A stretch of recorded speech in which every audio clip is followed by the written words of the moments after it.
Selamat berjumpa kembali rekan-rekan mahasiswa Politeknik Gus Durian, program studi kebijakan dan manajemen pajak semester 5. Pada kesempatan ini kita akan kuliah mata kuliah manajemen kinerja pajak di sesi yang kelima ini. Di sesi yang kelima, kita akan membahas perencanaan PPh pasal 21 bagian yang kedua, di mana di minggu yang lalu pada sesi keempat kita sudah membahas topik yang sama tapi bagian 1. Di bagian kedua ini nanti kita akan lebih banyak mengerjakan contoh-contoh ataupun praktek-praktek untuk menghitung PPh pasal 21. Bagaimana cara menghitungnya? Baiklah, kita mulai saja kuliah kita pada kesempatan ini.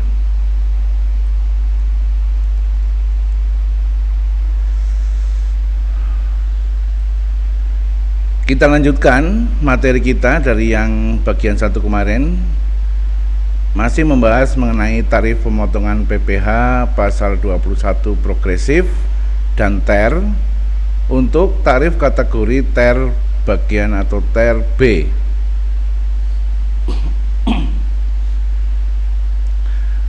Rincian tarif efektif rata-rata bulanan untuk TER kategori B yakni PTKP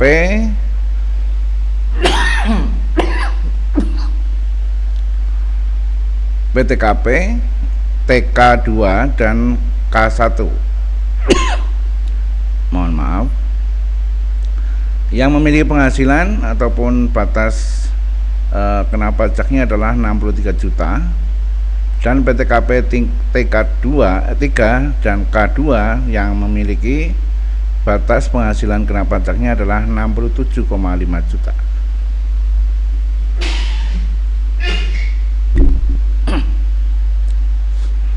Maaf, ini agak batuk ya, cuaca.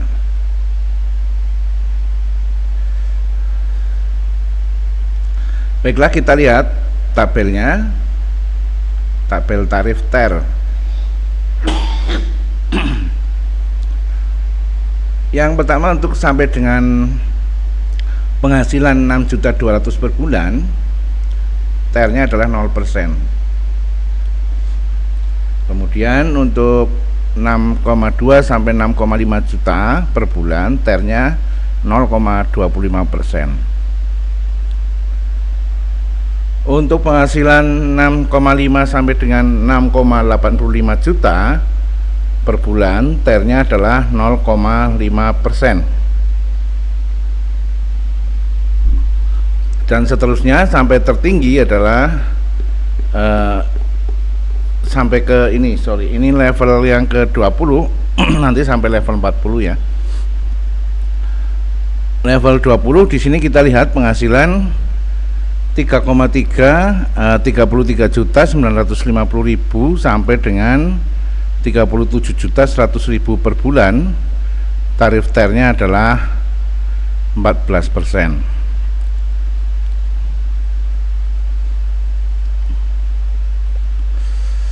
Kemudian untuk penghasilan 37.100.000 sampai dengan 41.100.000 per bulan, TER-nya adalah 15%. Tertinggi adalah di atas 1.405.000 per bulan. TER-nya adalah 34%. Jadi lumayan ya. Artinya pajak ini bersifat progresif. Semakin tinggi penghasilan kita dalam setiap bulan, maka akan semakin tinggi pajak yang dikenakan oleh pemerintah kepada kita.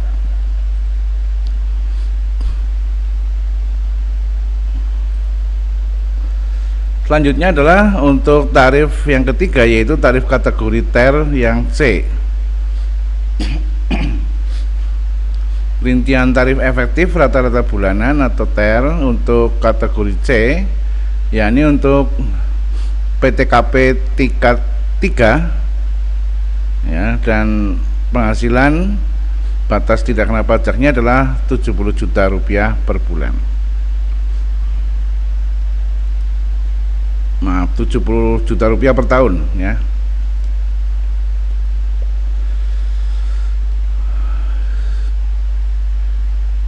Untuk level pertama sampai dengan penghasilan sampai dengan 6.600.000 sebulan itu TER-nya 0%. Kemudian 6.600.000 sampai dengan 6.950.000 per bulan, TER-nya 0,25%. Di level ke-20 penghasilan 32.600.000 sampai dengan 35.400.000, TER-nya 13%.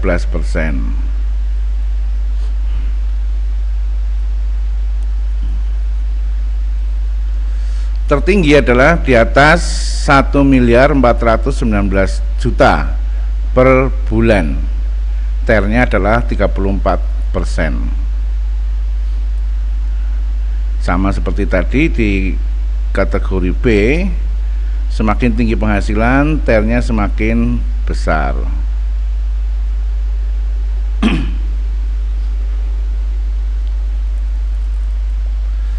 Kemudian di sini untuk tarif efektif harian. Tarif efektif harian ini adalah diberlakukan bagi para pencari kerja atau para pekerja yang menerima upahnya adalah harian. Di sini kita lihat ada dua kategori. Yang pertama penghasilannya di bawah atau sama dengan Rp450.000 per hari, maka tarifnya adalah 0% dikalikan dengan penghasilan bruto harian. Untuk yang berpenghasilan antara 450.000 sampai dengan 2,5 juta rupiah per hari, maka tarif TER-nya adalah 0,5% dikalikan penghasilan bruto harian.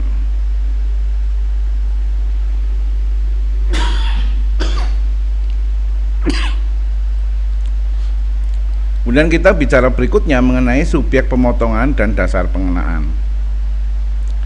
Simak tabel berikut untuk detail subjek pemotongan pajak penghasilan dan jenis tarif yang digunakan untuk menghitung PPh pasal 21-nya.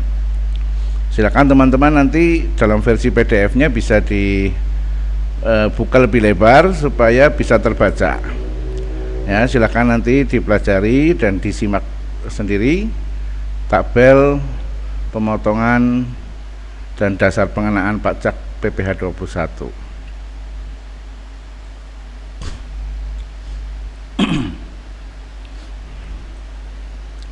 Kita masuk ke pembahasan berikutnya, yaitu contoh perhitungan PPh 21 dengan metode TER. Untuk memudahkan pemahaman tentang penerapan tarif efektif rata-rata dalam menghitung PPh 21, berikut adalah contoh perhitungan untuk setiap status penerima penghasilan. Contoh yang pertama adalah menghitung PPh 21 untuk pegawai tetap. Dicontohkan di sini Tuan B berstatus menikah dan memiliki 2 tanggungan atau dengan kategorinya adalah K1. Bekerja sebagai pegawai tetap di PT CCC. Selama tahun 2024 dengan penghasilan bruto yang diterima setiap bulannya, pembayaran premi JKK JKK adalah jaminan keselamatan kerja, dan JKM iuran pensiun, bonus maupun THR dengan rincian pada tabel sebagai berikut. Kita lihat.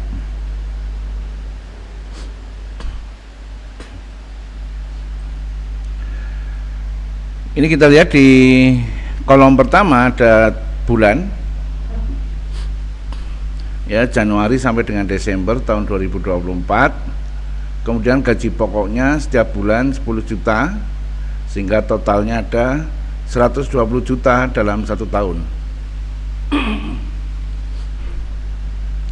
Kemudian ada tunjangan yang diterima yaitu 5 juta rupiah per bulan, sehingga totalnya dalam setahun 60 juta rupiah tunjangan yang diterima oleh beliau. Kemudian ada THR yang diterimakan 1 kali dalam 1 tahun di akhir tahun, yaitu 10 juta. Kemudian ada bonus yang diterimakan di pertengahan tahun di bulan Juni 10 juta. Ada penghasilan lain yaitu premi 2 juta per bulan selama 1 tahun, sehingga totalnya adalah 24 juta dalam 1 tahun. Kemudian kita lihat, kita hitung, kita jumlahkan salary brutonya atau pendapatan kotornya di bulan Januari sampai dengan bulan Mei.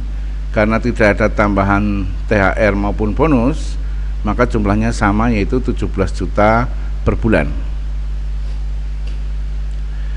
Di bulan Juni karena ada bonus 10 juta, maka salary brutonya menjadi 27 juta rupiah. Di bulan Juli sampai dengan November itu juga karena tidak ada tambahan THR dan bonus, maka salary brutonya adalah 17 juta rupiah per bulan. Dan di akhir tahun di bulan Desember karena ada tambahan THR, maka salary brutonya menjadi 27 juta rupiah. Kita lihat tarif TER-nya, ini adalah TER B ya, di mana untuk penghasilan sampai dengan 17 juta ini dikenakan TER-nya 7%. Sementara di bulan Juni karena 27 juta penghasilannya, maka kategori TER-nya kena 10%. Begitu sampai bulan November. Kenapa hanya sampai bulan November? Karena di bulan Desember nanti akan dihitung pada saat PPh final. Nanti kita bisa melihat mengapa seperti itu kejadiannya ya. Sehingga PPh yang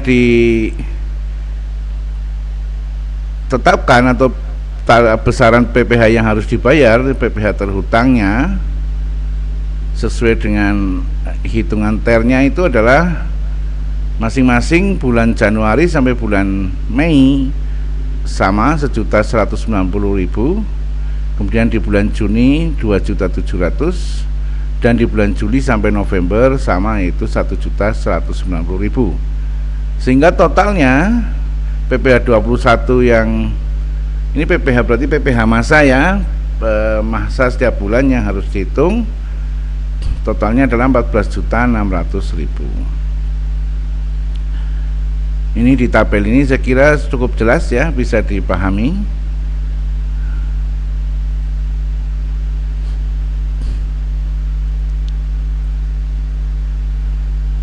Kemudian rincian biaya jabatan dan iuran pensiun yang dibayarkan Tuan B sebagai pengurang pajak.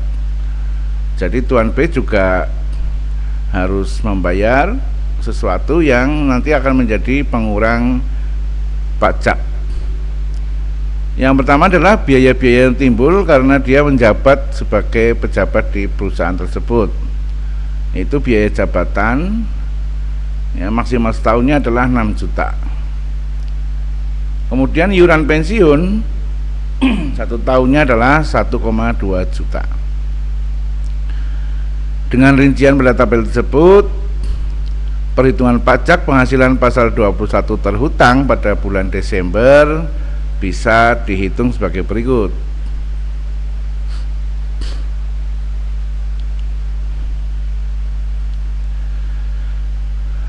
Penghasilan bruto 1 tahun seperti di dalam tabel tadi adalah 224 juta.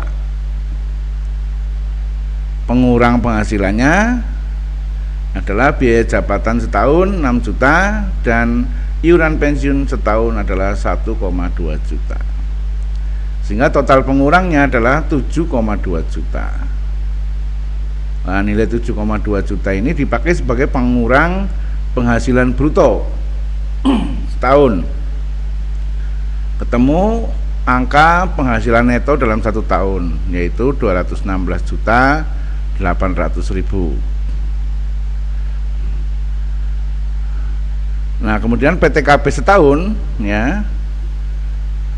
PTKP adalah penghasilan tidak kena pajak dalam 1 tahun untuk wajib pajak sebesar 50 juta. Ini sesuai aturan karena dia sebagai pekerja yang menikah dengan tanggungannya 1. Maka PTKP-nya terdiri dari PTKP wajib pajak sendiri 54 juta. Kemudian ada tambahan PTKP karena dia menikah 4,5 juta, dan tambahan PTKP untuk tanggungan berjumlah 1 yaitu 4.500.000. Ya, tambahan untuk PTKP menikah juga 4.500.000. Sehingga total PTKP-nya dalam 1 tahun adalah 54 juta ditambah dengan 4.500.000 ditambah dengan 4.500.000 sama dengan 63 juta. Nah, PTKP ini dipakai sebagai pengurang dari penghasilan neto setahun untuk menemukan adalah penghasilan kena pajak setahun, ya, atau penghasilan kena pajak PKP maksudnya. Dari situ kita lihat dari 153 juta ini kita kurangi dengan batas tidak kena pajak 60 juta, ya. 60 juta ini kali 5% tarif yang pertama sampai dengan 60 juta dalam setahun. Tarif yang pertama adalah 5%, sehingga penghasilan kena pajaknya dikalikan dengan faktor pengurangnya adalah menjadi 3 juta rupiah. Kemudian yang keduanya adalah 15% dikalikan 93,8 juta. Dari mana 93,8 juta? Yaitu dari jumlah penghasilan kena pajak setahun sebesar 153.800 dikurangi dengan batas minimal kena pajaknya yang pertama 60 juta. Jadi sisa yang belum dihitung dikalikan 15%, yaitu 15% dikalikan 93,8 juta, hasilnya ketemu 14.070.000 rupiah. Di situ kita bisa lihat penghasilan kena pajak setahunnya atau yang wajib dikenakan pajak atau yang wajib bayar pajak sejumlah 17.070.000 dalam 1 tahun. Di mana kita sudah menghitung PPh 21 masa tadi dari bulan Januari sampai November sebesar 14.600.000. Lihat di tabel sebelumnya, ya.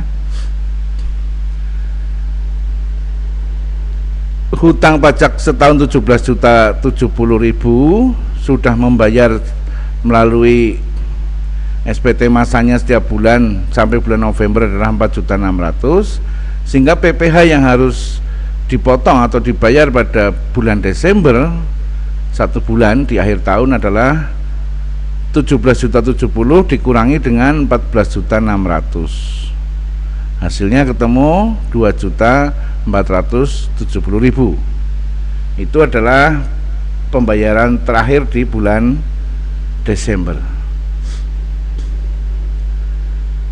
Semoga bisa diikuti, ya. Kalau ada hal-hal yang kurang paham bisa ditanyakan di grup WA kuliah.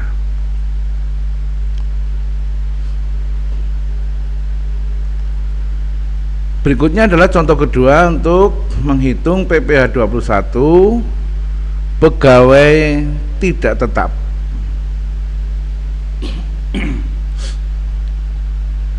Seperti diketahui, perhitungan penghasilan pajak atau pajak penghasilan bagi pegawai tidak tetap dibagi menjadi 2 kelompok atau 2 skema pembayaran, yaitu penghasilan tidak tetap harian dan atau pendapatan penghasilan tidak tetap bulanan. Yang pertama kita lihat untuk penghasilan tidak dibayar bulanan kurang dari 2,5 juta. Ya, artinya dia kategori yang skema yang kedua yaitu pembayaran harian, yaitu harian kurang dari 1 bulan. Di sini dicontohkan Tuan D mengerjakan pekerjaan tidak tetap di PT AAA pada bulan Februari 2024 dan menyelesaikan pekerjaan tersebut selama 12 hari. Kemudian Tuan D memperoleh penghasilan sebesar 2,4 juta atas penyelesaian pekerjaan tersebut untuk 12 hari, atau kalau kita hitung harian sebesar Rp200.000 per hari.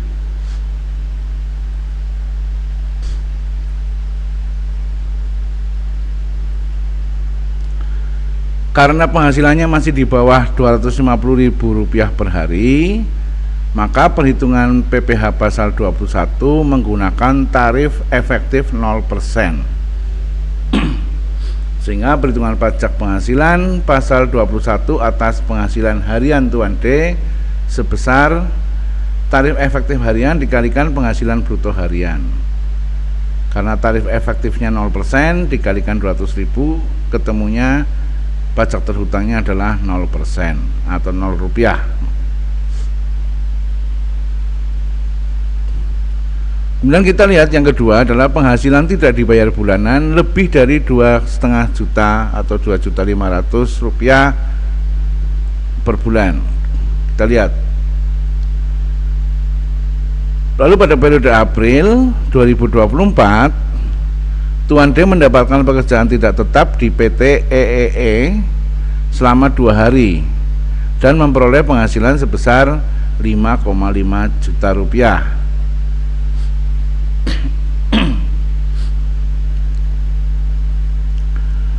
Oleh karena itu, penghasilan yang diterima Tuan D dikenakan pajak menggunakan perhitungan PPh pasal 21 dengan tarif pasal 17 Undang-Undang PPh.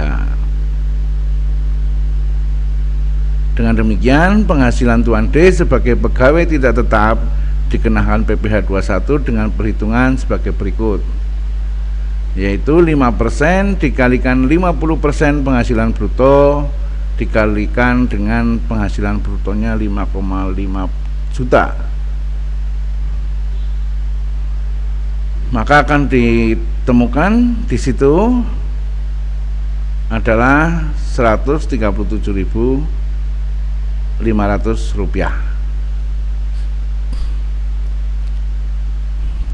Kemudian yang ketiga adalah penghasilan dibayar bulanan. Ini adalah misalnya yang bukan pegawai tetap tapi dia menerima pembayarannya bulanan.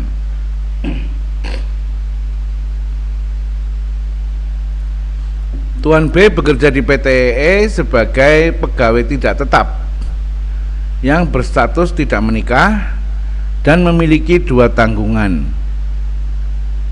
memperoleh penghasilan yang dibayarkan secara bulanan. Jadi meskipun dia bukan pegawai tetap tapi dibayarnya adalah bulanan oleh PT EEE.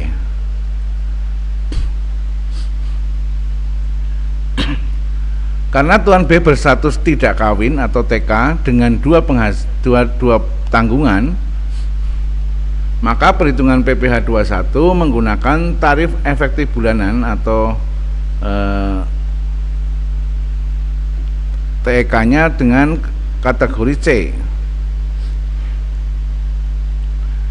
Dengan rincian perhitungan PPh 21 TER bulanan sebagai berikut.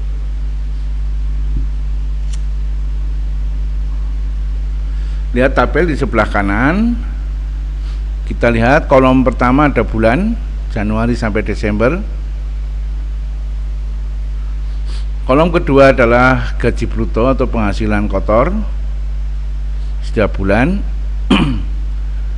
Kemudian TRB-nya, pajaknya, tarifnya adalah untuk bulan Januari, Februari, dan Maret. Karena dia masih di bawah batas kena pajak bulanannya tarifnya 0%.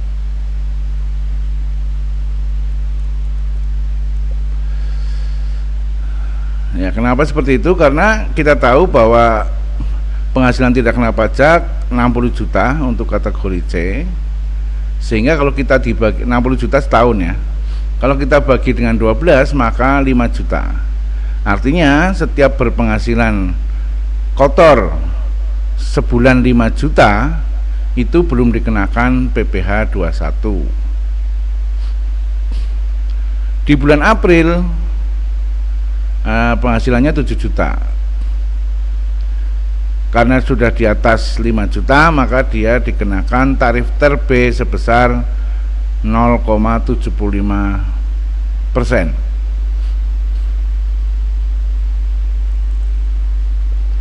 Sehingga muncul kewajiban atau PPh terhutang 21-nya adalah 7 juta dikalikan 0,75% sebesar 52.500.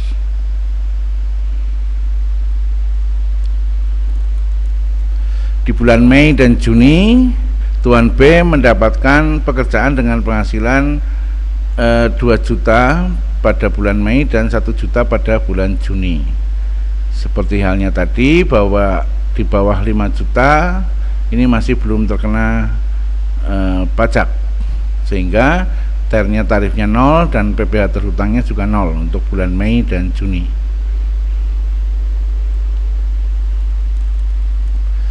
Di bulan Juli, Tuan B mendapatkan penghasilan sebesar 8 juta. Ini sudah masuk kategori penghasilan kena pajak dengan tarif sebesar 1%. Maka PPh terhutangnya di bulan Juli adalah 80.000. Hasil dari 8 juta rupiah dikalikan 1%.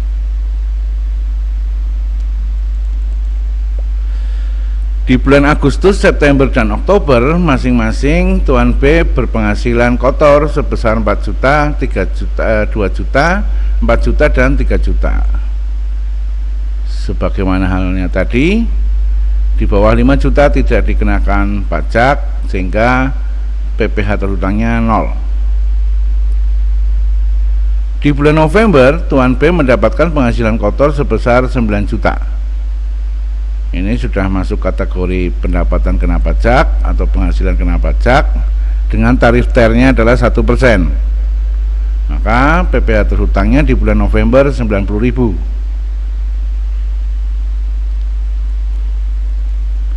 Di bulan Desember, Tuan B mendapatkan penghasilan bruto sebesar 10 juta. Dari nilai 10 juta itu maka kategori tarif ter B-nya adalah 1,5%,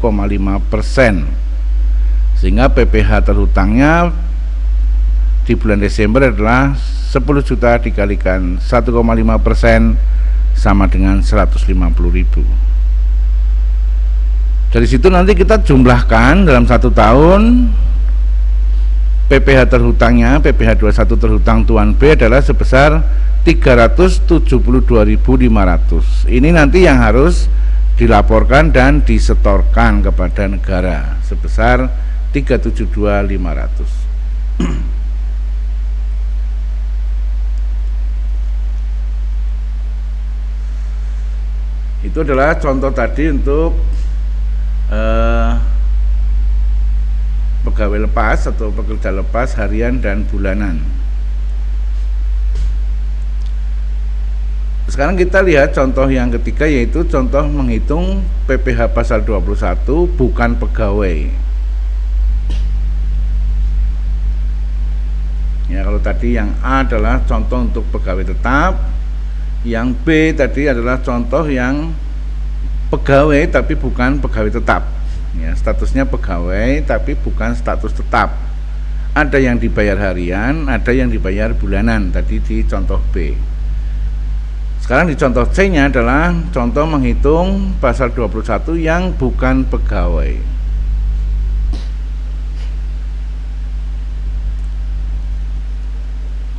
Tuan A sebagai akuntan publik yang mendapatkan proyek untuk mengaudit keuangan PT GGG dan mendapatkan imbalan sebesar 350 juta dalam satu proyek ya. Sehingga perhitungan PPh pasal 21 atas penghasilan yang diterima Tuan A adalah cara menghitungnya. Satu, kita lihat dulu dasar pengenaan atau pemotongannya, yaitu sesuai pasal 17 Undang-Undang PPh, maka 50% dikalikan dengan penghasilan bruto. Kita menghitung dasar pengenaannya dulu. Dasar pengenaannya adalah 50% dikalikan 350 juta, sehingga ketemunya 175 juta.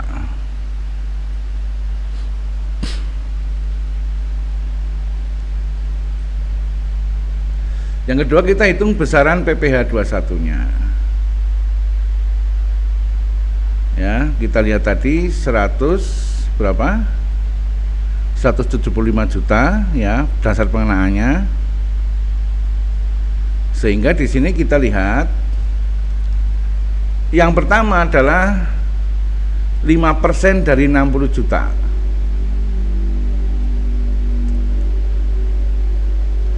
Ya, tingkat penghasilan kena pajak yang pertama adalah 5% dikalikan 60 juta, maka dia kena PPh 21 yang pertama, tingkat pertamanya adalah 3 juta. Karena penghasilannya tadi adalah 175, ya, dikurangi 60 masih ada 115 juta. Nah, yang 115 juta ini dikenai tarif PPh level kedua, yaitu 15%.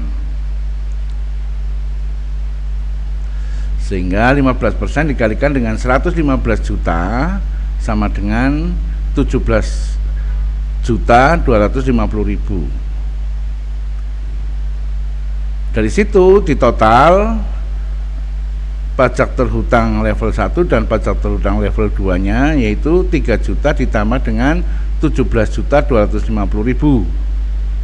Maka Tuan A sebagai akuntan pada proyek itu harus membayar pajak atau pajak terhutangnya PPh 21 sebesar Rp20.250.000.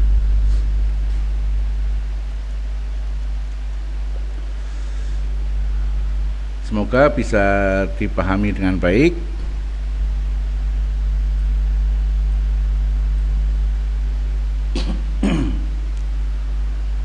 Contoh berikutnya adalah contoh hitung PPh 21, bukan pegawai tapi dia adalah seorang pengacara.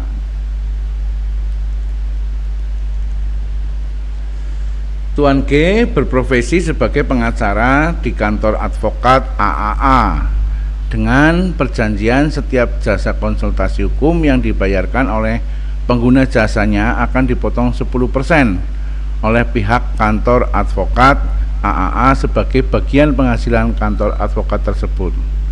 Artinya dari setiap penghasilan Tuan G, dia akan dipotong 10% oleh kantornya sebagai penghasilan kantor, dan penghasilan pribadinya adalah 90% dari nilai kontrak ya.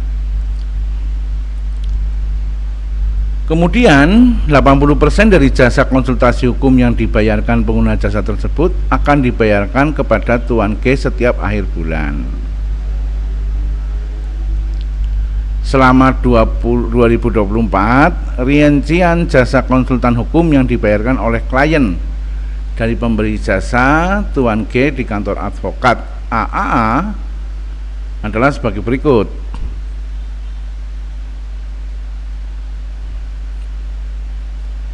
Kita lihat tabel di sebelah kiri. Pada bulan Januari Tuan G dapat 35 juta, bulan Februari 25 juta, bulan Maret 40 juta, dan seterusnya sampai di bulan Desember sebesar 30 juta. Sehingga totalnya dalam tahun 2024 Tuan G mendapatkan 467 juta rupiah. Atas rincian pembayaran oleh klien dari jasa konsultasi hukum tersebut, maka besar pemotongan PPh 21 dan penghasilan yang diperoleh Tuan G dari jasa konsultasi hukum di kantor advokat AAA adalah sebagai berikut. Yang pertama adalah kita harus menghitung dasar pemotongan PPh 21-nya dulu, yaitu penghasilan bruto dikalikan 50%. Kemudian dikenakan tarif terkecil dulu sesuai dengan pasal 17 ayat 1 huruf A Undang-Undang Pajak Penghasilan. Yang terkecil adalah 5% seperti tadi ya.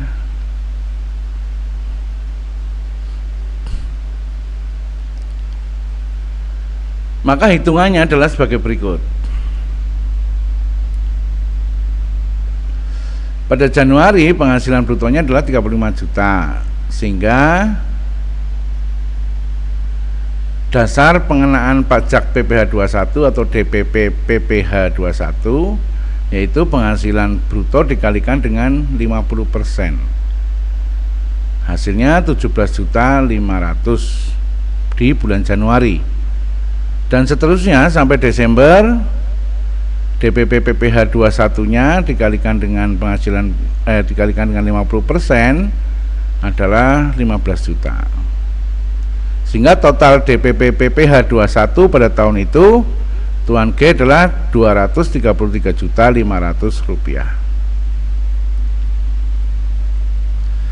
Dikenakan tarif terkecil PPh 21-nya yaitu sesuai pasal 17 sebesar 5%.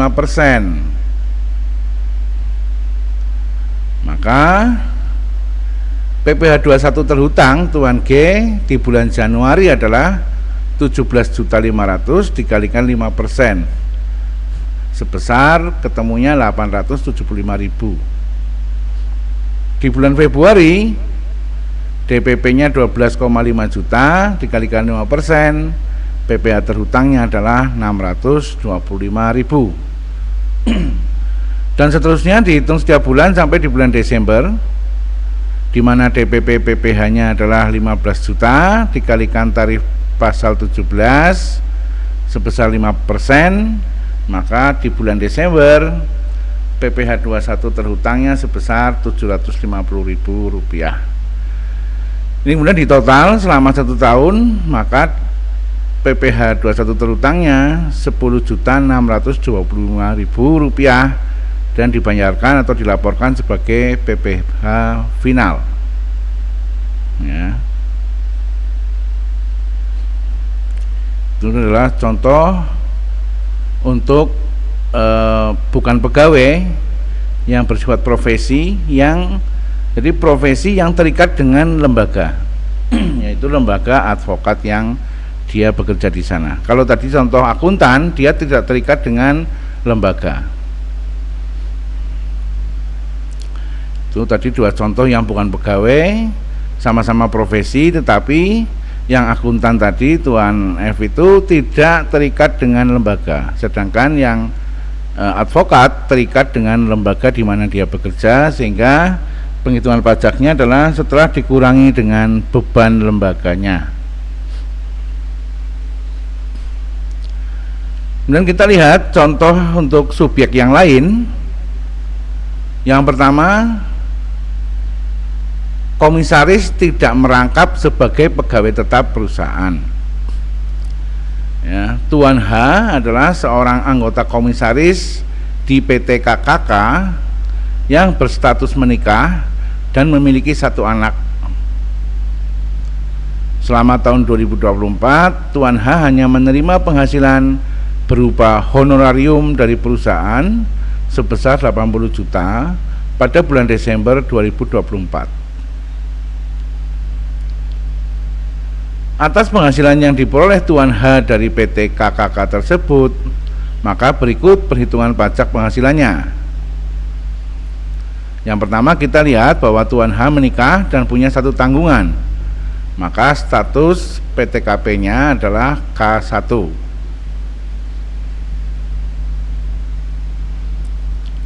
Sesuai perhitungan tarif efektif rata-rata bulanan, perhitungan PPh 21 atas honorarium Tuan H menggunakan tarif kategori ter B.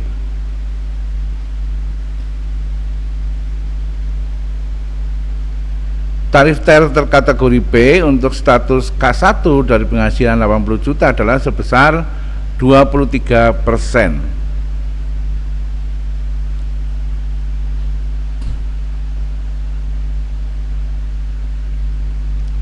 Maka penghitungannya adalah sebagai berikut.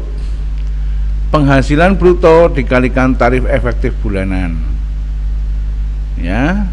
Penghasilan brutonya 80 juta dikalikan dengan 23%, maka PPh terhutangnya adalah 18.400.000 rupiah.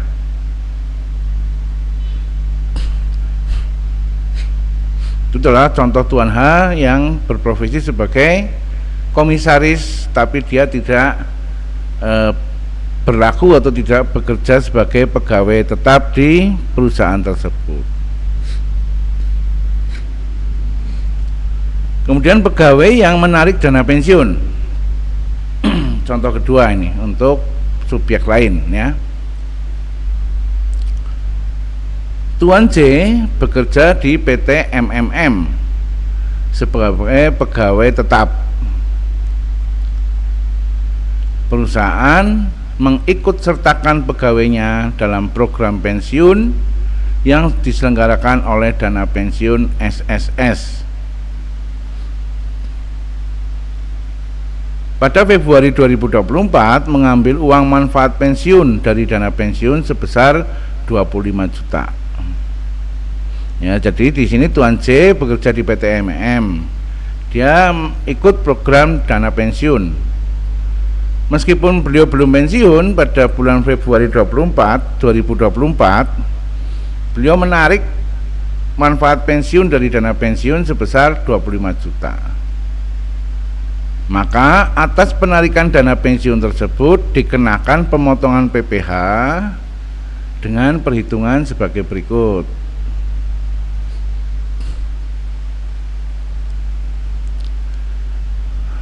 Dasar pengenaan PPh yakni penghasilan bruto. Kemudian tarif pajak yang digunakan yaitu tarif PPh atau tarif pasal 17 Undang-Undang PPh. Penghitungannya adalah tarif pasal 17 Undang-Undang PPh dikalikan dengan penghasilan bruto, yaitu 5% dikalikan 25 juta. Maka beliau kena ataupun pajak PPh 21 terhutangnya sebesar 1.250.000 akibat penarikan manfaat atau dana manfaat pensiun pada saat itu, yaitu sebesar 25 juta. Itu adalah contoh-contoh perhitungan PPh 21 dari berbagai model dan berbagai kondisi. Semoga bisa dipakai sebagai pedoman buat teman-teman bagaimana cara ataupun bagaimana praktik menghitung PPh 21. Kesimpulannya bahwa peraturan pemerintah nomor 58 tahun 2023 diterbitkan dengan tujuan untuk mempermudah wajib pajak dalam perhitungan dan administrasi pemotongan PPh pasal 21, sehingga proses bisnis menjadi lebih efektif, efisien, dan akuntabel. Penerapan skema perhitungan tarif efektif bulanan ini tidak menambah beban pajak baru. Tarif efektif bulanan hanya digunakan untuk menghitung PPh 21 selama masa pajak selain masa pajak terakhir, yaitu Januari sampai November.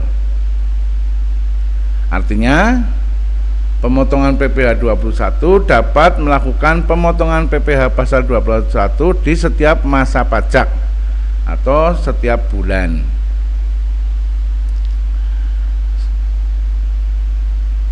Sementara itu, perhitungan PPh 21 setahun pada masa pajak terakhir, yaitu di bulan Desember, tetap menggunakan tarif pajak pasal 17 ayat 1 huruf A sesuai ketentuan yang berlaku saat ini. Ya, tadi sudah kita contoh perhitungannya sudah ada di contoh perhitungan yang pertama tadi, yang pegawai tetap ya.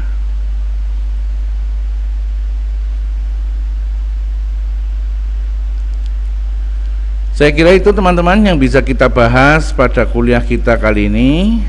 Subscribe bagi yang belum subscribe channel saya, kemudian like dan share kepada banyak orang. Siapa tahu apa yang kita bahas kali ini bisa juga memberikan manfaat kepada orang lain. Berkomentar di kolom komentar, khususnya kepada mahasiswa Politeknik Gus Durian, sebagai bukti kehadiran kuliah kita kali ini. Terima kasih atas perhatiannya. Kita akan bertemu lagi pada kuliah-kuliah berikutnya.